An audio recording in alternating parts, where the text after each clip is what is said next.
سلام دوستان. امیدوارم که حال دلتون خوب باشه.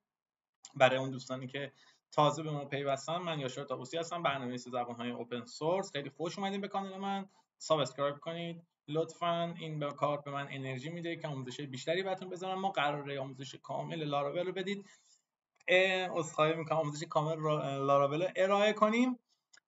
اما خدمتتون عرض بکنم که با یک فرقش چیه؟ من جای خودم و جای شما میذارم که زیاد دانش خاصی در رابطه با لاراول ندارم. از چت جی پی تی کمک میگیرم، سعی میکنم از کلمات قول و مثل به انگلیسی صرف نظر کنم، به زبان فارسی با چت جی پی تی صحبت میکنم، از اون کمک میگیرم و پروژه‌مون که یک فروشگاه آنلاین هست به صورت پروژه محور میریم جلو رو با هم دیگه تکمیل میکنیم. بچه‌ها قراره که به همه چیز، به همه جزئیات ما بریم و سر بزنیم.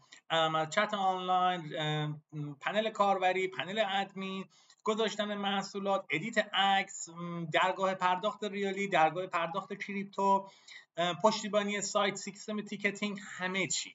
و من سعی میکنم که به صورت کامل این رو براتون توضیح بدم. بیش از 500 ساعت ویدیو ما سعی میکنیم براتون درست بکنیم و بذاریم. پس لطفا این سابسکرایب رو بزنید، این به ما انرژی خیلی خیلی خوبی رو میده. ممنون از همتون. میریم سراغ آموزش. خیلی خب، مثل همیشه خدمتتون عرض بکنم که لوکال هاستمون رو ران میکنیم. امروز میخوایم فرم ثبت نام رو برای کاربر کامل بکنیم. PHP Storm رو باز میکنیم. اگر تا الان PHP Storm رو نداری، یک محیطی برای برنامه‌نویسی لاراول، فقط برای لاراول نیست، برای همه چی استفاده میشه، اما برای PHP لاراول خیلی قویه، عالیه، خیلی خفنه. برو نصبش کن، لذتشو ببر. منم دعا کن. حالا برو بریم. خب چیکار کنیم چیکار نکنیم؟ مثل همیشه پروژه رو باز کردیم. فولدر اچیداک فولدریه که مطالب سورس لاراول داخلش هستش. فولدر پروژکت هم که مثل همیشه، فولدر پاپی هم که قبلا بهتون توضیح دادم که اومدیم اجزای ایندکس لاراول رو گذاشتیم داخل این فولدر و لحاظ امنیتی رفتیم داکیومنت روت رو کانفیگ کردیم روی فولدر پروژکت سورس لاراولمون هستش. لاراول این اطلاعات رو از اینجا کامپایل میکنه و میبره توی قسمت ویو به ما نشون میده. خیلی خب، بریم تو قسمت سورس ویو. قسمتی رو میخوام برای ثبت نام کاربر. یک صفحه برای ثبت نام کاربر میخوام درست بکنم. میام یک صفحه رو کپی میکنم، تو ویو پیست میکنم، اسمشو میذارم ریجیستر. فعلا ثبت نام کاربر، بعداً به ادمین و اینها هم میریم ریجیستر.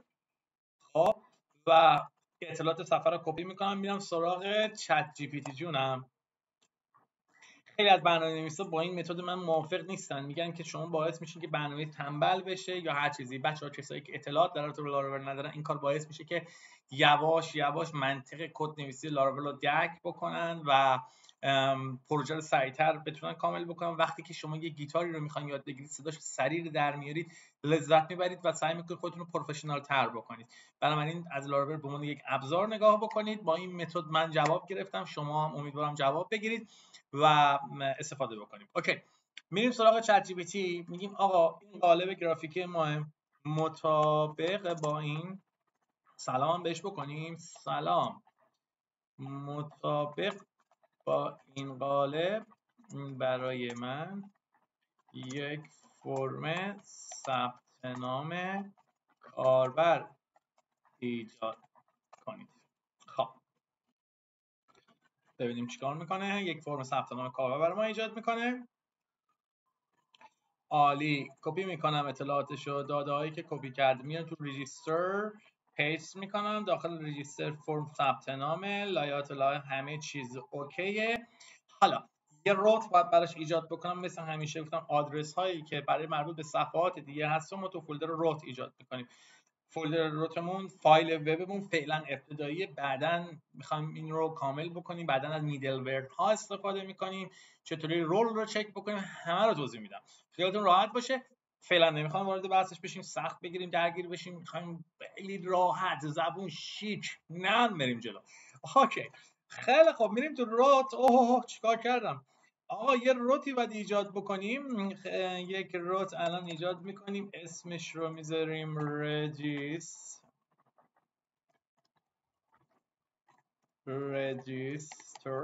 اوکی، خب خیلی خب، میگیم که چه ویوی رجیستر برام بخوام. اوکی، خیلی خب، اسمش رو چی میذاریم؟ go underline register. اوکی، خب حالا بعدا این اسم و اینها هم میگم بهتون، از گروپ فانکشن استفاده میکنیم داستان فهم میکنه. فعلا به همین روال میریم جلو. رجیستر یه دکمه میخوام برم تو هد بذارم. آقای محترم هدر اینجا که صفحه اصلی درباره ما تماس با ما. بعد از الان صفحه اصلی درباره ما تماس با ما، بعد این فعلا بذاریمش نگاه کنیم کجا بذاریم، یه دقیقه پشتش بذاریم، نه همینجا خوبه. کنترل سی میکنم، میام اینجا میگم که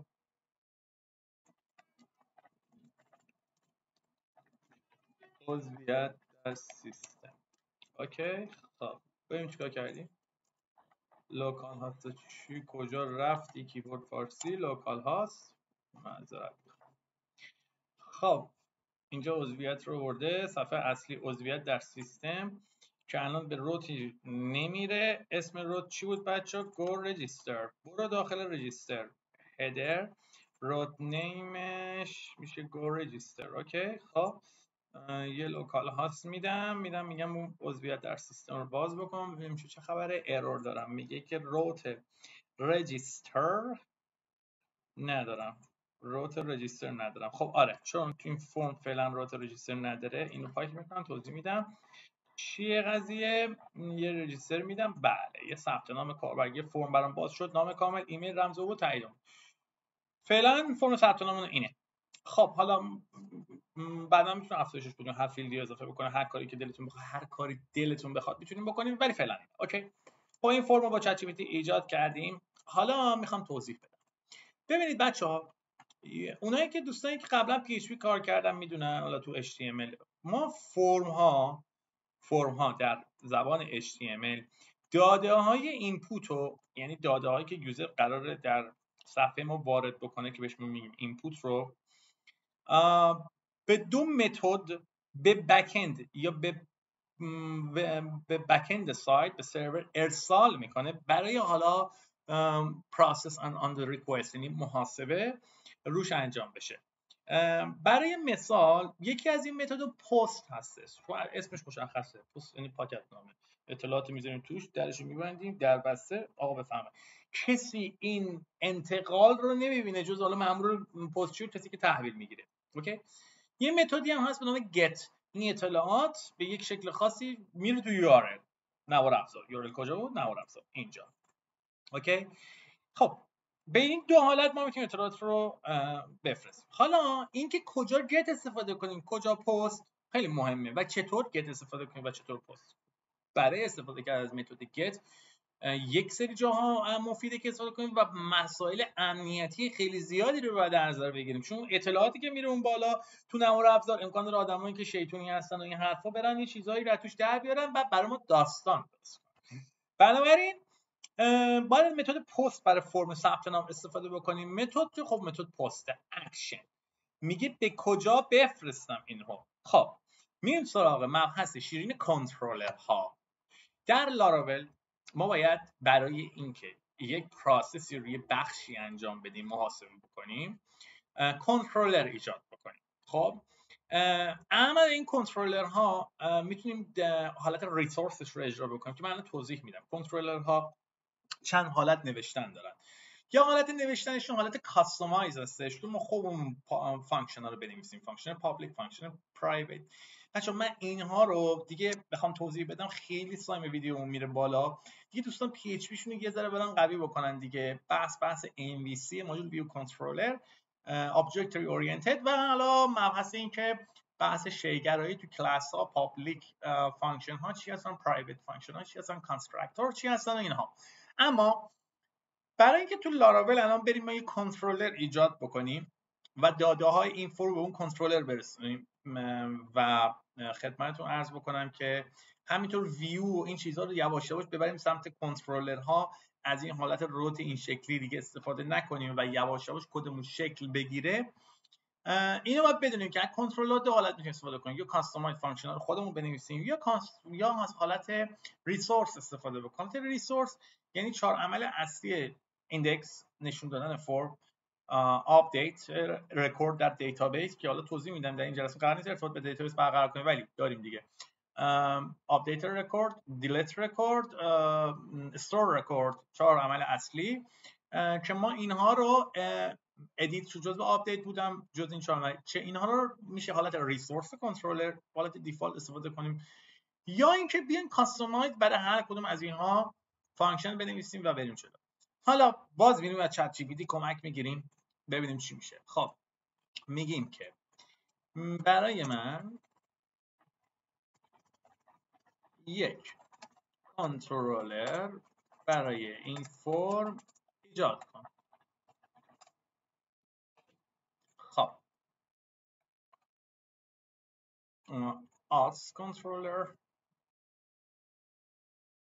خیلی خوب ولی اسم کنترلر رو به عضویت تغییر بدیم. به این بچه دارم با زبان فارسی صحبت کنم باشه نگید برای انگلیسی نوشت ما نفهمیدیم فلان. ممبرشیپ آقا عذرخواهی میکنم اسم فایل رو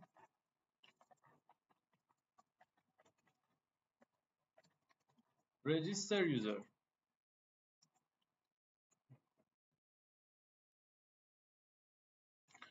ممبرشیپ کنترلر اسمشو گذاشته اشکالی نداره.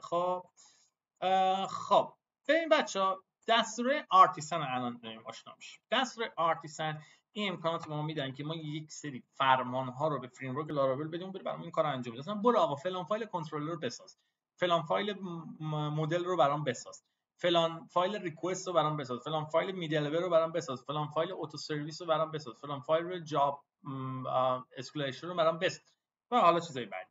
حالا این کامندها کجا اجرا میشن؟ تو ترمینال روت پروژه. چون ما الان PHP استرام داریم استفاده میکنیم وقتی روت پروژه اونجا تعریفه ترمینال الان میاد چیکار میکنه این کارو برای ما انجام میده.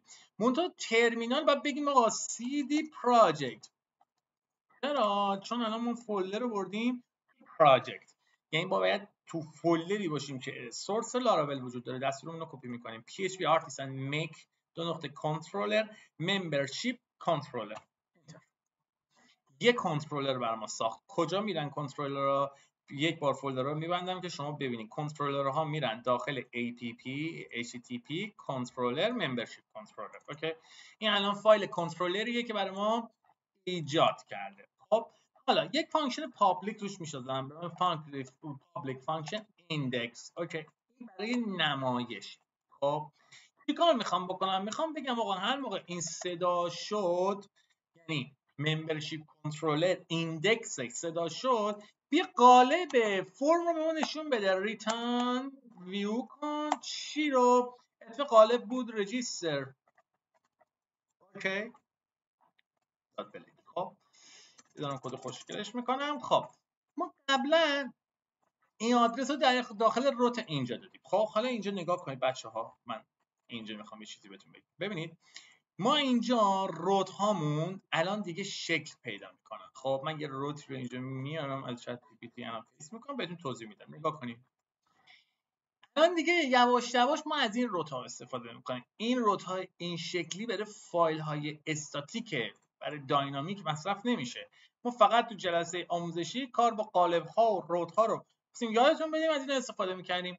الان دیگه یواش یواش از این استفاده میکنیم. اولا برای اینکه ممبرشیپ کنترلر رو تو فایل وب بخونه و الان این شکلی به اون نشون داده یعنی میگین چیه ممبرشیپ کنترلر کجا بود بابا کجا سنم میام اینجا میگیم آقا جان یه پیغامی دارم اینو یوز یعنی من بیام این کنترلر نیم اسپیس کنترلر رو تو وب بگم آقا اینجا این کنترلر از این آدرسه یعنی داره اشاره میکنه به ممبرشیپ تو این آدرس به این فایل داره اشاره میکنه. ممبرشیپ کنترلر رو اینجا اومدم آدرسش رو گذاشتم گفتم آقا تو APP تو HTTP تو کنترلرز اسمش هم ممبرشیپ کنترلره. اوکی میگه خیلی خوب ممبرشیپ کنترلر من شناختم. میگه کدوم کلاسش کلاس پابلیک فانکشن ایندکس کلاس ایندکس. اوکی وب پس اینجا میگم که ایندکس. اوکی میشناسه تمام. میگه چی اومد؟ میگم اگر اومدش رجیستر ببینید اسلش رجیستر. اوکی میگه چی کار کنم؟ میتونم اینجا نمیسته که اسمش رجیستر فرم خودش گذاشته. خب الان دیگه این گو رجیستر رو پاک میکنم دیگه بهش احتیاج ندارم و میام چیکار میکنم از نیم روت رجیستر تو هدر استفاده میکنم یعنی میگم عضویت در سیستم register فرم. اوکی، بنابراین الان چیکار کردیم؟ ما اینجا اومدیم یه دونه پابلیک فانکشن ایندکس ساختیم که صداشه صفحه ثبت نام نشونمون میده. صفحه اصلی رو میدیم عضویت در سیستم داره چیکار میکنه؟ یه بار چک بکنیم، میره تو وب آب، تو روت ها چک میکنه که این آدرس مربوط به کدوم مثلا اول از این نیمه، این آدرس رو در میاره، بعد میره چک میکنه این آدرس کجاست، میگه این آدرس به کنترلر ممبرشیپ کنترلر به کلاساش، کدوم کلاسش به ایندکسش صدا میکنه. توی ایندکس چی گفتیم؟ گفتیم هر موقع تو صدا شدی برو قالب ریجیستر رو نمایش بده. خب تا اینجا فکر نمی‌کنم مسئله‌ای باشه، ولی اگه هر سوالی دارید میدونید که تو کامنت ها برام بذارید، سریع سعی می‌کنم جوابتون بدم و با ساده ترین روش بیان بهتون بگم. خب حالا ما یه فانکشن دیگه می‌خوایم اجرا کنیم برای داده ها، یعنی در حقیقت داده هامون رو بریم بریزیم داخل دیتابیس. اما الان نمیخوام ارتباط به دیتابیس رو توضیح بدم، فعلا فقط در حدی که داده های فرم رو از فرم بگیریم تو کنترلر و نشون بدیم، بگیم داده ها اومد، چیا اومد، اینا. تا اینجا میخوام امروز بریم جلو. یه پابلیک فانکشن ایجاد میکنم، اسمشو میذارم مثلا store register.